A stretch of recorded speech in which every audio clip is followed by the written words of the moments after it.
Chers téléspectateurs de Gabon Première, bonjour. Bienvenue à notre grand rendez-vous Orateur Bantou. Orateur Bantou parle de notre histoire, de notre savoir et magnifie nos valeurs traditionnelles chez les Bantous. Le sujet du jour, la place du neveu dans la société matrilinéaire. Et pour en parler, nous recevons Monsieur Madama Madungu Joël Maxime. Monsieur Madama, Omadia. Merci. Chez les Bantous, un orateur, avant de prendre la parole devant l'Assemblée, se présente toujours. Qui êtes-vous pour vos téléspectateurs? Merci. Je suis Monsieur Madama Madungu Joël Maxime, de profession, je suis musologue, consultant culturel. Et sur mon arbre généalogique, je suis fils de Denise Pao Madama, du clan Mouivo, et de Jean-Hilaire Madungu, du clan Mouivo. Denise Pao Madama est née de Saïna Madeleine, du clan Mouivo, et de Madama Benoît, du clan Nzobé. Saïna Madeleine est née de Mibenzo, du clan Mouivo, et de Maranzi, du clan Mouivo. Mibenzo avait pour sœur Nyangé, mère de Keta et de Lomba. Lomba avait pour fille Renyonga Yedi Kialo. Et Madama avait pour mère Bissiro, du clan Mouivo, et de père Mukeke, du clan Nzobe. Et Bissiro avait pour mère Lunzu. De mon côté paternel, je suis fils de Jean-Hilaire Madungu. Jean-Hilaire Madungu est né de Boussengi Albertine et de Ngoyi Jean-Pierre du clan Mouloulou, c'est du côté Massango. Et Boussengi Albertine est né de Mumbolu Inyanga du clan Mouloulou et de Mouiri du clan Barouli. Rebandu Hiama Mouivo. Meni Niama, Zero Musumuna, Meni Niama, on a ici ma kamante koskosi. On a kinda mohonzi na gavunda mbembo na bukila bunzanga na mwela. Kinda mbongo na mionzo na mabeka mandungu matata kwabi. Meni kinda matoka na manga na masupi. Isi bisi kubye buluta. Kuma mombe na ngwa na mibombe. Isi la tabu mboi kob na mengo. Isi nenka na muvini. Mini kama ni mani mangama ni kango stamu keleba nzeru di kwa kudiama. Nzeru kwa kudiama songa na bomba na buvelu tata nzenga. Wana mavanda baka ngiyenzo. Kumba mu kokubolo. La place du neveu dans la société matrilinéaire, c'est le sujet, comme je l'annonçais tout à l'heure. Monsieur Madama, c'est quoi la filiation matrilinéaire chez les Bantous? Merci. La famille matrilinéaire chez les Bantous, c'est un système de filiation dans lequel le lignage relève de la mère. Cela signifie que la transmission par héritage des prestiges, des noms et autres se fait selon le lignage féminin. Cette transmission également dans la société matrilinéaire, du moins sa transmission matrilinéaire masculine, passe de l'oncle qui est le frère de la mère au neveu qui est le fils de sa sœur. Voici un peu ce qu'est la filiation matrilinéaire dans la société bantou. Est-ce qu'on peut dire que c'est une reconnaissance à la porteuse de la grossesse? Il faut dire que dans nos sociétés matrilinéaires en particulier, c'est la mère qui transmet la filiation.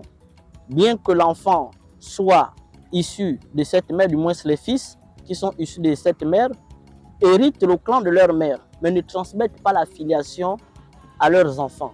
C'est plutôt les femmes qui transmettent la filiation parce que ce sont les femmes qui sont garantes de ce clan-là. Moi qui mets au monde des enfants, j'irai agrandir le clan des autres. Par contre, ma sœur qui fait des enfants, celle qui agrandit notre clan. Raison pour laquelle la femme a une place importante au sein de cette société matrilinéaire-là, parce que c'est elle qui a grandi le clan. En d'autres termes, on peut comprendre que c'est une valorisation de la femme alors? Bien sûr, la femme n'a jamais été exclue de la société matrilinéaire. La femme, c'est même le pilier de cette société. Quoi qu'on en dise, la femme n'a jamais eu comment on appelle, de spoliation, n'a jamais été spoliée. La femme est toujours considérée parce que c'est elle qui est le garant de ce clan. Ce sont les femmes qui gardent le clan, qui augmentent moins le clan avec les naissances qu'elles mettent au monde. C'est donc l'oncle qui a l'autorité dans la société matrilinéaire. Bon, dans la société matrilinéaire, l'oncle a l'autorité sur les neveux et les nièces, les enfants de leur sœur. Pourquoi? Parce que le sang, l'oncle est allé d'un principe. Étant lié par le cordon ombilical, étant issu du même cordon ombilical que sa sœur, donc il considère que les enfants que sa sœur met au monde ont le même sang que lui. On est d'abord fils de sa mère que de son père. Or, pour les enfants que l'homme met au monde, c'est le clan de l'autre. C'est maintenant ses beaux-frères qui vont aussi s'accaparer de ces biens-là, c'est le clan de l'autre. Raison pour laquelle l'homme exerce l'autorité sur ses neveux parce qu'il estime que c'est d'abord de son sang. C'est son sang qu'il doit protéger, qu'il doit éduquer, qu'il doit élever. Mais le fait d'exercer cette autorité-là ne veut pas dire que le père de ses enfants a perdu cette autorité. Non, il exerce l'autorité lorsque les enfants sont chez lui et chez sa sœur. C'est cette autorité-là qu'il exerce parce que c'est le même sang qu'il partage avec ses enfants-là. Raison pour laquelle il les considère plus. Ils ont le même sang. Et c'est ce qu'on appelle la relation avoculaire en anthropologie. C'est le même sang parce que le sang qui coule, l'oncle en question partage le même sang avec sa mère, donc avec sa sœur qui est la mère de ce neveu ou encore de cette nièce-là. Et ils sont aussi du même clan. Ils sont du même clan. Ils sont du même clan parce que l'oncle a le même clan que ses neveux. Parce que la femme, l'enfant qui est issu de la femme, hérite le clan de la mère. Mais lui qui met les enfants au monde, les enfants sont nés du clan, mais n'appartiennent pas au clan. Est-ce que vous voyez? Ils n'appartiennent pas au clan. Ils sont nés du clan. Voilà pourquoi les pauvres disent souvent Dîner d'Idiano, ne pas bibiat. Autrement dit, lorsque l'enfant, par exemple, lorsqu'il y a un décès, le côté maternel peut venir réclamer le corps parce qu'ils diront au père que ton sang n'existe plus, ton sang ne vit plus. Cette chair-là, ces os-là, c'est pour nous, on récupère le corps, on va l'inhumer. Donc voilà pourquoi cette autorité est toujours là, du simple fait de ce lien consanguin-là qu'il y a entre l'oncle et la mère des enfants. Est-ce qu'on ne peut pas constater qu'il y a un conflit d'autorité? Il y a le géniteur,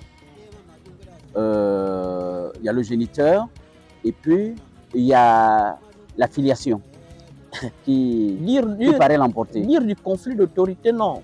Il n'y a jamais de conflit d'autorité. L'autorité entre le père et l'oncle. Non, il n'y a jamais. L'oncle étant oncle de ses enfants, en exerçant en même temps cette autorité sur ses neveux, n'arrache pas la place du père.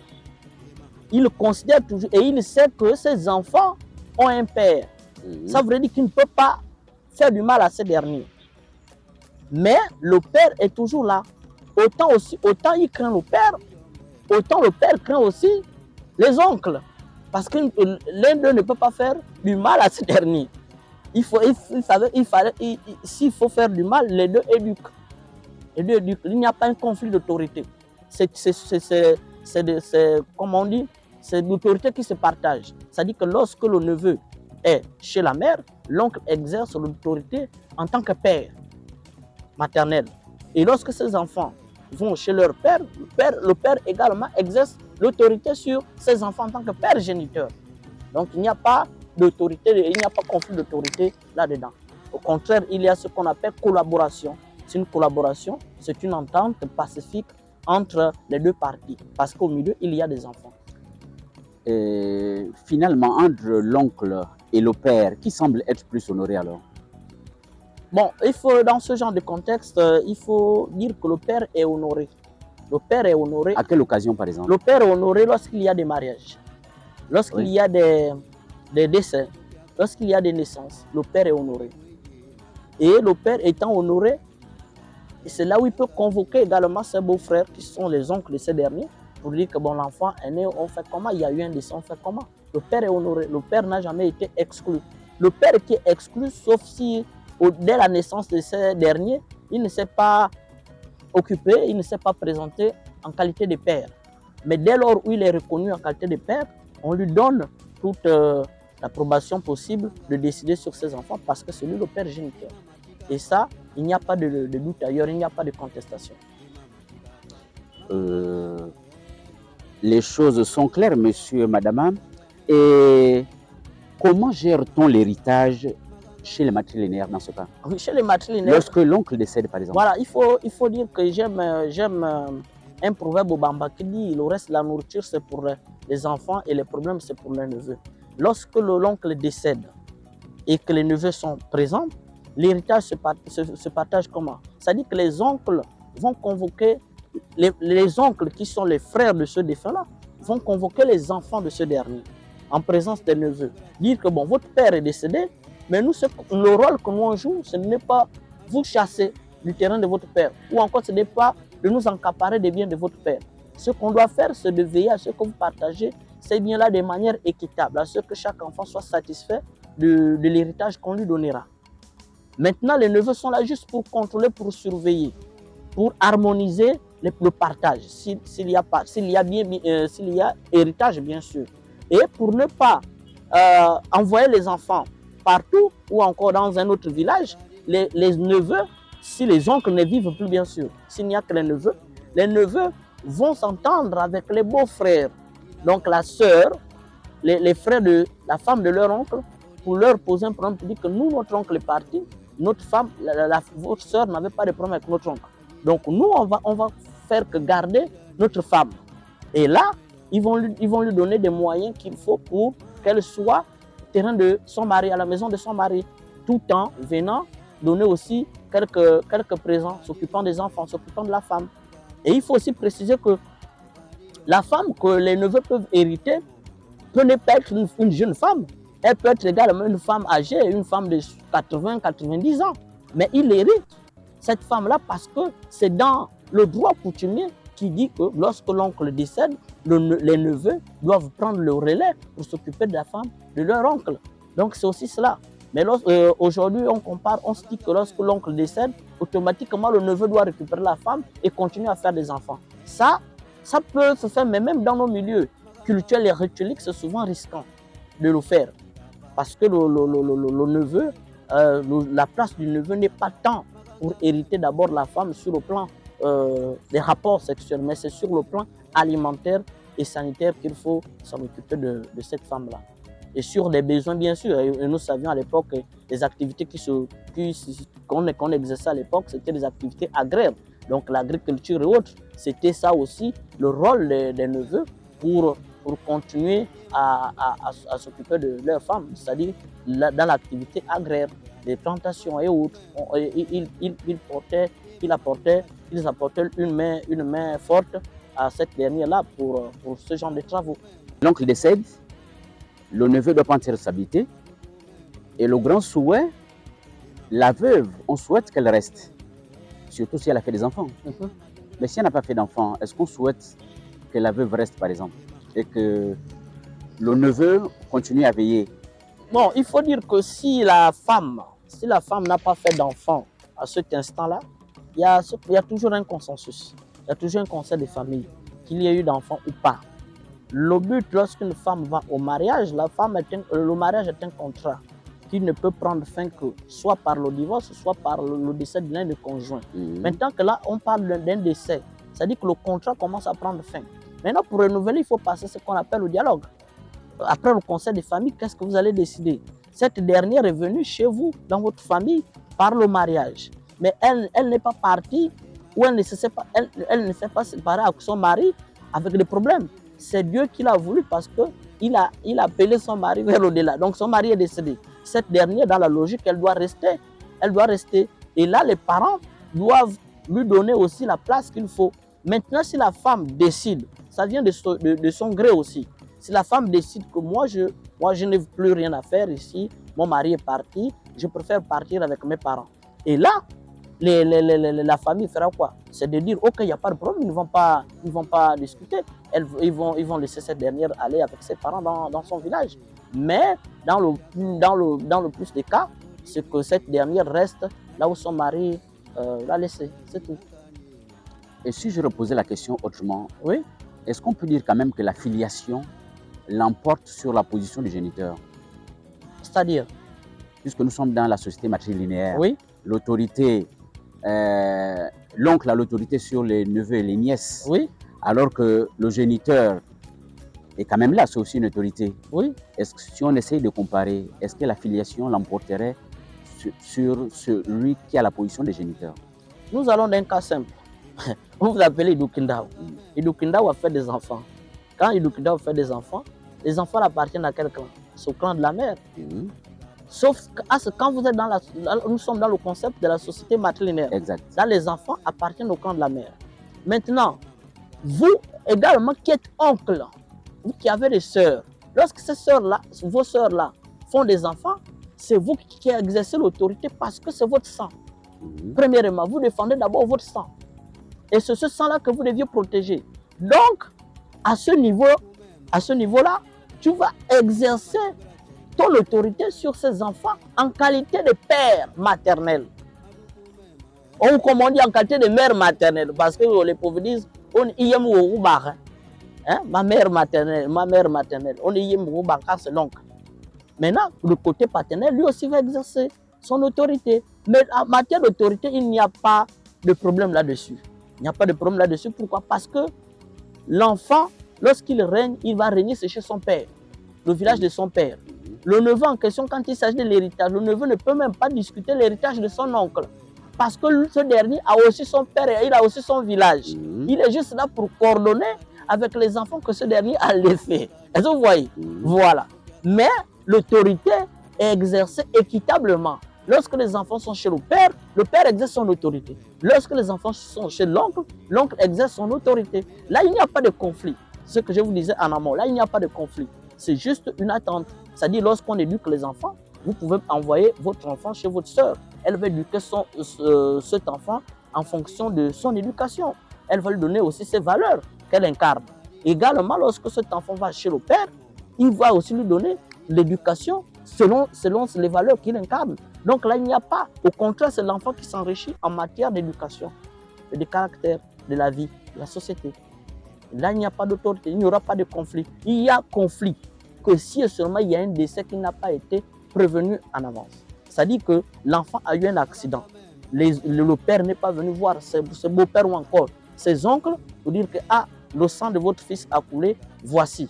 Maintenant, c'est quand il y a décès, quand il y a mort d'homme, c'est là où les oncles et les pères donc les grands-pères de ce dernier vont se lever pour demander à leur beau-fils des comptes. Fin de compte, pourquoi tu as gardé tout ce silence-là pendant qu'on attendait de bouche à oreille que notre enfant a eu l'accident, notre enfant a eu ceci, notre enfant a eu ça. Vous deviez venir nous dire. Mais donc, c'est là où vous voyez que lors des décès, surtout lors des obsèques de pourparlers, il y a souvent des conflits, c'est à ce niveau. Mais dès lors où tout se passe dans la norme, il n'y a pas de problème. C'est-à-dire quand l'enfant décède, les gens viennent inhumer l'enfant sans problème. Mais il y a des problèmes que lorsqu'il y a eu ces accidents-là, ces manquements, que le père n'est pas allé voir ses beaux-parents pour leur dire que voici, mon fils a eu ceci, ou bien votre enfant a eu ceci, votre enfant a eu cela. C'est là où il y a conflit, c'est là où il y a problème.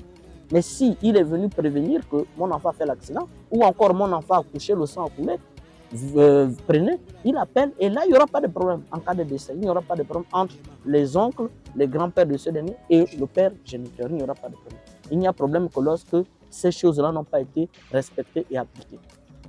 Oui, monsieur, madame, même si le père a été transparent des soucis de santé de son fils, mais lorsque l'enfant, donc le neveu décède, le père doit toujours s'expliquer. Comment expliquer cette forme de demande d'explication au père? Vous saviez, il y a... C'est comme si l'autorité de la filiation l'emportait sur l'autorité du géniteur. Il faut d'abord dire que lorsqu'il y a naissance, lorsqu'il y a décès ou lorsqu'il y a mariage, c'est le père d'abord qui a autorité sur ces derniers. Lorsqu'il y a un décès, c'est le père qui se lève et fait le compte rendu à ses beaux-pères. Voilà. Donc les pères du clan ou encore les pères utérins. Sous forme de demande d'explication ou sûr. De procédure normale. Il y a. Même dans la procédure normale, ce sont des explications que l'on donne. On va vous poser la question, tu viens de nous annoncer que notre enfant est décédé, mais il est décédé de quoi? Il souffrait de quoi? C'est au père de s'expliquer que mon enfant est décédé, voici comment la maladie a commencé, voici comment il a souffert, voilà comment la mort l'a attrapé. C'est comme ça. C'est ça. Chers téléspectateurs, nous rappelons que nous sommes dans le sujet la place du neveu dans la société matrilinéaire. Monsieur Madama, Oui, monsieur. peut-on considérer que dans la filiation matrilinéaire, le père est un homme seul? Le père n'est jamais seul. Il ne peut pas être seul. Le père... Seul chez lui, dans son foyer. Parce qu'à chaque fois, il doit s'expliquer. C'est normal. Comme je dis, c'est la loi, la coutume, la tradition qui l'exige. Le père ne peut pas être seul. Le père en question a aussi ses parents. Les mêmes parents. Nous on dit,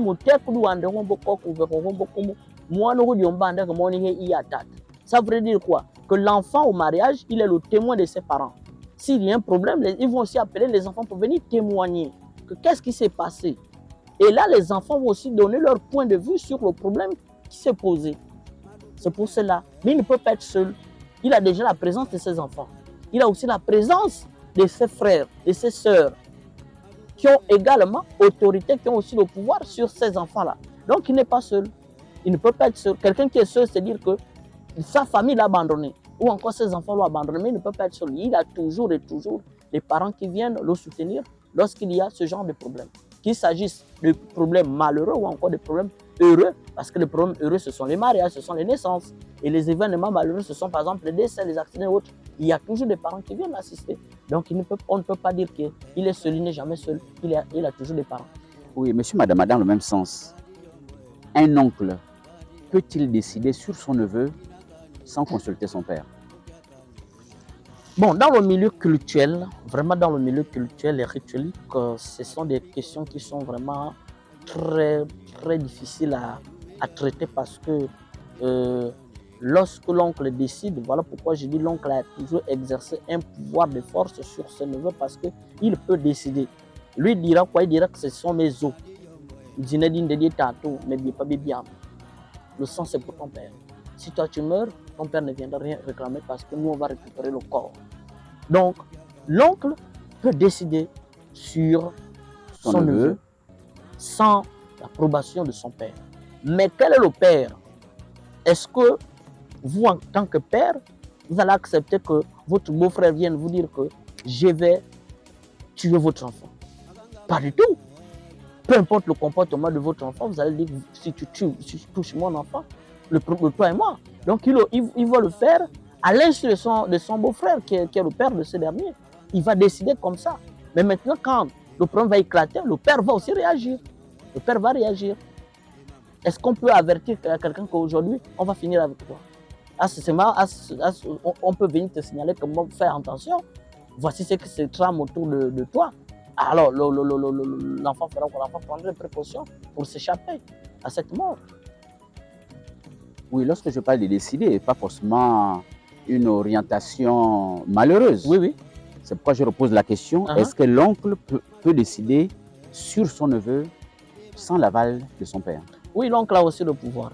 L'oncle a aussi le pouvoir sur le neveu. Il peut décider. C'est-à-dire que s'il y a mariage, il peut décider de dire que bon, moi je fais marier mon fils, mon neveu, avec telle famille, telle fille, dans telle famille, parce que j'apprécie cette famille-là. Il peut décider dans ce sens. Il peut décider, par exemple, quand il s'agit de cas des initiations, il dit, OK, je tiens compte de ça, je vais initier. Là, il peut décider, mais toujours sous l'approbation quand même de son père. Il faut toujours aviser parce que s'il y a un problème de ce genre, le père doit venir aussi assister. Même si c'est un mariage, il faudrait aussi donner l'information au père. Il ne faut pas faire des choses de manière illicite comme s'il n'y avait pas de lien là-dessus. Or, le mariage des enfants ne meurt pas. Donc, il faut toujours collaborer les deux parties pour que les choses se passent dans les normes. Merci, monsieur, madame. La place du neveu dans la société matrilinéaire. Nous vous prions maintenant de nous faire un résumé dans votre langue maternelle à toute la communauté Pouvi. Yové. Mbadu a moi kadi o madisete kala. Mutira mbadu a moi kadi bosulelo. Yorobadi moi kadi na quartier temakala. Lelo kakabo tukabenda mwana nde kati. Mundu mwana kati ngama mwana ndono ka baha tu mukati amadu tatu kabenda na o kati tungi mutukena mwana no beka hekadika. Ndremba mulako mbadu a moi kadi Yorobadi na moi kadi umbo mbadu din disaka iswa.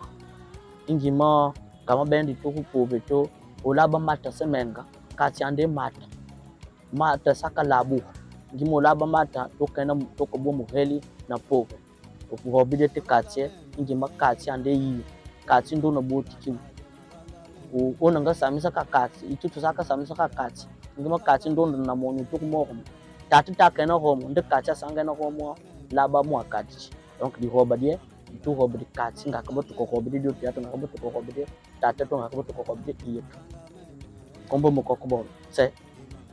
Merci, Monsieur Madama.